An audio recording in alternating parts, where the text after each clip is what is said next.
இந்த ஒரு சிக்கன் குழம்பு போதுங்க. இட்லி, தோசை, சப்பாத்தி, ரைஸ் எல்லாத்துக்கூடயும் பெஸ்ட் எவர் காம்பினேஷனாக இருக்கும். சிக்கன் தேங்காய் பால் கறி எப்படி செய்யுதுன்னு பார்க்கலாமா? அதுக்கு முதல்ல நான் சேனல் ஃபஸ்ட் டைம் பார்க்குறீங்கன்னா ப்ளீஸ் சப்ஸ்கிரைப் பண்ணிக்கோங்க. குக்கர் ஹீட் ஆனவுடனே அதில் 3 ஸ்பூன் அளவுக்கு எண்ணெய் சேர்த்துட்டு, என்கிட்ட பிரியாணி எல்லாம் இருக்குது, அதை நான் சேர்த்துக்கிறேன். அது இல்லைன்னா ஒரு 2 ஸ்பூன் அளவுக்கு சோம்பு, பட்டை, கிராம்பு, ஏலக்காய், ஒரே ஒரு துண்டு கல்பாசி சேர்த்து அதை லைட்டாக வதக்கி விட்டுக்கோங்க. அதுக்கப்புறமா மீடியமாக கட் பண்ணி வச்சுருக்கிற 3 வெங்காயத்தை சேர்த்து கண்ணாடி பழம் வர அளவுக்கு வதக்கி விட்டுக்கோங்க. இது வதங்கினதுக்கு அப்புறமா 1 ஸ்பூன் அளவுக்கு ஜிஞ்சர் கார்லிக் பேஸ்ட்டை சேர்த்து பச்சை வாசனை போகிற அளவுக்கு அதை நல்லா கிண்டி விட்டுக்கோங்க.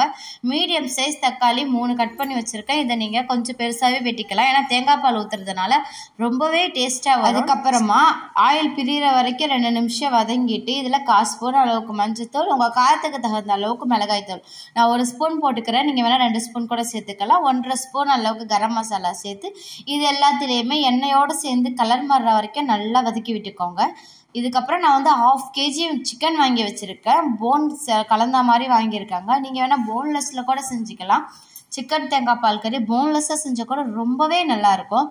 இது எல்லாமே ஒரு 5 நிமிஷம் வதங்கினதுக்கு அப்புறமா டேஸ்ட்டுக்கு தேவையான அளவு 1/4 கப் அளவுக்கு தயிர் சேர்த்துக்கிறேங்க. நீங்கள் எப்போ சிக்கன் சேர்த்தாலும் அதில் தயிர் சேர்த்துக்கோங்க. ரீசன் என்ன, சிக்கன் உடம்புக்கு ரொம்பவே ஹீட்டு. தயிர் சேர்க்கும் போது உங்கள் உடல் சூட்டை வந்து கண்ட்ரோல் பண்ணி கொடுக்குது. இது நல்லா எண்ணெய் பிரிஞ்சு ஒரு 5 நிமிஷம் வதங்கினதுக்கு அப்புறமா நல்லா கழுவி க்ளீன் பண்ணி தோல் எடுக்காத உருளைக்கிழங்கு 2 சேர்த்து வச்சுருக்கேன். இதையும் சேர்த்து நல்லா வதக்கி விட்டுக்கோங்க. வதக்கினதுக்கப்புறமா கெட்டி தேங்காய் பால் 1 கப் அளவுக்கு சேர்க்குறேன். அதுக்கப்புறமா 1/4 கப் அளவுக்கு தண்ணியும் சேர்த்துக்கிறேங்க. உங்களுக்கு எந்த அளவுக்கு கிரேவி தேவைமோ நீங்கள் அந்த அளவுக்கு தண்ணி சேர்த்துக்கிடலாம். இது எல்லாத்தையுமே சேர்த்து நல்லா வதக்கி விட்டதுக்கப்புறமா மேலாக்க மல்லி இலை, புதினா இலையை தூவி ஒரு 5 நிமிஷம் கொதி விட்டு அதுக்கப்புறமா மூடுங்க. ஃபஸ்ட்டு ஒரு விசில் மட்டும் ஹை ஃப்ளேமில் வச்சு விசில் வந்ததுக்கப்புறமா அடுத்து 2 சிம்மிலே வச்சு 2 விசில் விடுங்க. உருளைக்கிழங்கும் உடையாது, சிக்கனும் பொலப்பொலப்பாக ஆகாது. இதை மாதிரி 3 விசில் வந்ததுக்கப்புறமா ப்ரெஷர் ரிலீஸ் ஆனதுக்கப்புறமா நீங்கள் வந்து குக்கரை ஓப்பன் பண்ணி பாருங்கள். ஓப்பன் பண்ணும்போது வீடே மலக்கிற அளவுக்கு ரொம்பவே டேஸ்ட்டாக இருக்கும்.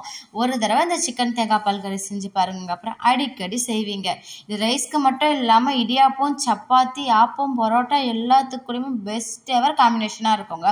இந்த வீடியோ பிடிச்சிருந்தா மறக்காமல் ஒரு லைக்கை பண்ணிக்கோங்க. அப்படியே என் சேனலை சப்ஸ்கிரைப் பண்ணிக்கோங்க.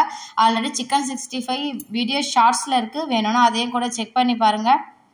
இந்த வீடியோ பார்த்ததுக்கு ரொம்ப நன்றி.